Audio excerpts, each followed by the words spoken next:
ప్రభు నామమున అందరికీ శుభోదయం. ఈరోజు దేవుని వాగ్దానము ఏమనగా యోహాను సువార్త 14వ అధ్యాయము 27వ వచనము. శాంతి మీకు అనుగ్రహించి వెళ్ళుచున్నాను, నా శాంతిని మీకు అనుగ్రహించుచున్నాను. లోకమిచ్చినట్టుగా నేను మీకు అనుగ్రహించుటలేదు. మీ హృదయమును కలవరపడనీయుకుడి. సహోదరులారా, మనుష్యులు ఆందోళన చెందకుండా ఉండడానికి కారణము యేసు శాంతికర్త.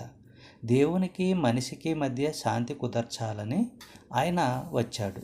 కొలసీలకు రాసిన పత్రిక 1వ అధ్యాయము 19-20 వచనములు.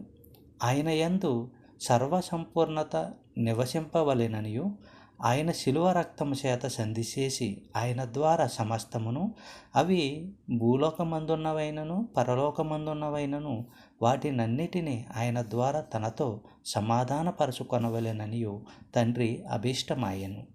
సహోదరులారా, లోకమంతా పాపములో పడిపోయి దేవునికి దూరమైపోయింది. మనుషుల పాపాలకు వ్యతిరేకంగా దేవుని కోపము మండుతూ ఉంది. ఈ పరిస్థితుల్లో శాంతిని నెలకొల్పేందుకు దేవుడు క్రీస్తును పంపాడు.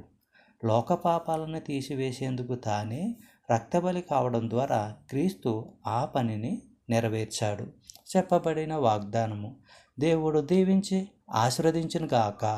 ఆమేన్.